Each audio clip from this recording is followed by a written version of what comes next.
할렐루야, 반갑습니다.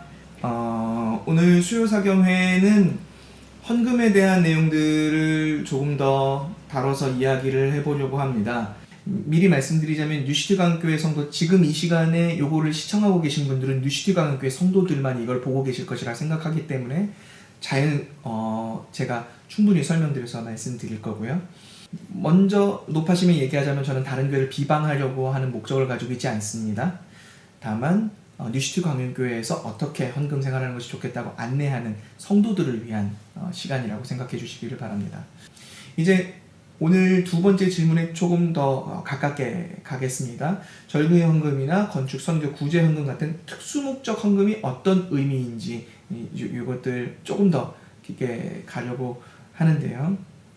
원래 특수목적 헌금은 구제와 선교 헌금에 대한 것들입니다. 성경에서 얘기하고 있는 것은 구제와 선교 헌금이기 때문이죠. 세부적으로 막 많은 것들이 있지만 사실 특수목적 헌금이 있어야 한다면 선교 헌금과 구제 헌금 정도여야 한다고 생각합니다. 건축 헌금과 같은 것들은 11조 안에서 운영할 수 있어야 하는 것이죠. 그것도 엄밀한 의미는 교회 운영에 해당하니까요. 그래서 구제 헌금과 선교 헌금에 대해서 조금 얘기를 하겠습니다. 자, 성경에서는 구제 헌금에 대한 것들을 이야기를 하고 있습니다. 구약에서 이 가난한 사람들, 과부와 고아와 이 나그네들을 위해서 논과 밭의 구석은 추수하지 않고 남겨두었습니다. 그러니까 그쪽에 있는 것들, 그런 열매들, 그런 곡식들은 과부와 고아 같은 가난한 사람들의 몫으로 남겨두게 하신 것이죠. 그리고 추수할 때도 이삭을 떨구거나 하면 그 떨군 이삭을 주지 않아서 그래서 이 가난한 사람들의 양식으로 삼을 수 있도록 해줬습니다. 이게 구약에서 이야기하는 그 가난한 사람들을 향한 복지였었거든요. 그런데 만약 구약에서 그 공동체가 얘기하고 있는 이스라엘 공동체의 복지 정책이 만약 이것뿐이라면 사실 과부와 가난한 사람들이 살기에는 정말 막막할 겁니다. 이것뿐이 아니었어요. 제가 읽어보겠습니다. 내 성읍에 거주하는 레위인은 너희 중에 분깃이나 기업이 없는 자이니, 그러니까 레위인들 같은 경우에는 상속받은 재산도 없고 어떤 직업이 따로 있지 않다라는 것이죠. 하나님을 섬기는 것 외에. 그래서 이야기하는 겁니다. 또한 저를 버리지 말지니라.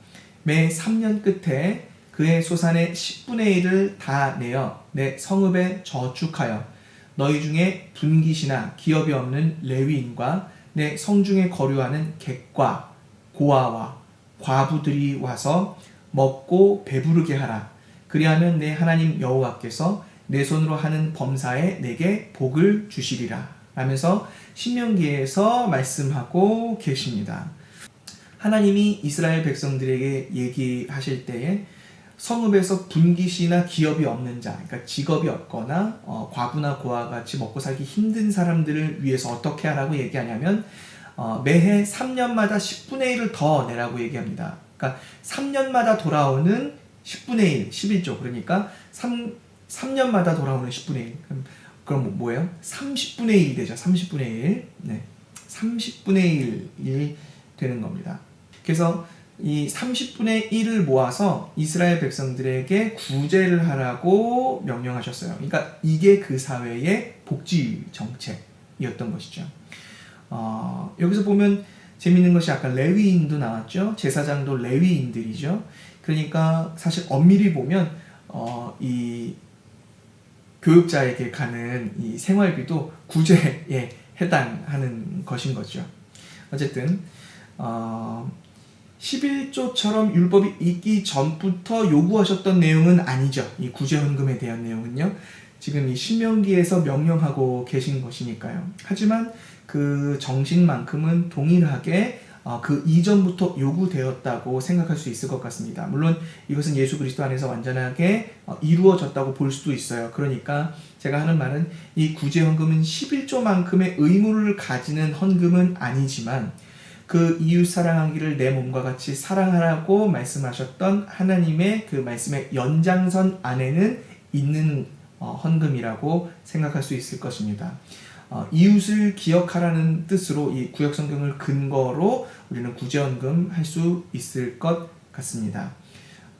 그렇기 때문에 모든 특수 목적의 헌금들은 이 구제와 선교, 선교도 구제의 연장선이 될 수 있죠. 구제와 선교에 하나여 특수 목적할 수 있다고 저는 생각됩니다. 나중에 보시면 바울도 그렇게 이야기했죠. 내가 너희에게 올 때에 이 이스라엘 예루살렘에 있는 가난한 사람들에게 도울 수 있도록 구제에 사용할 테니 너희는 모일 때마다 헌금해서 내가 갔을 때 나에게 그것을 전달해 달라고 바울도 이야기를 한단 말입니다. 그러니까 이것은 교회 운영에 필요한 헌금들 이외에, 비목적성 헌금 이외에 특수한 목적의 연보인 것이죠. 헌금인 것이죠.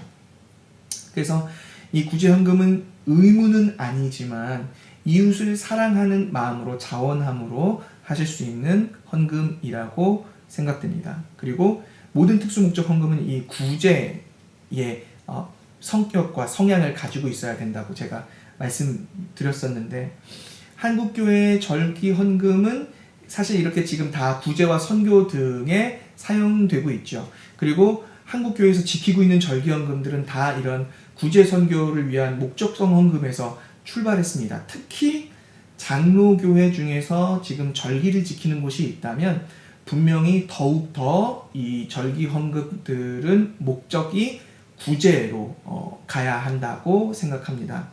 왜냐하면 사실 종교개혁 이전에는 절기가 지금보다 훨씬 많았거든요.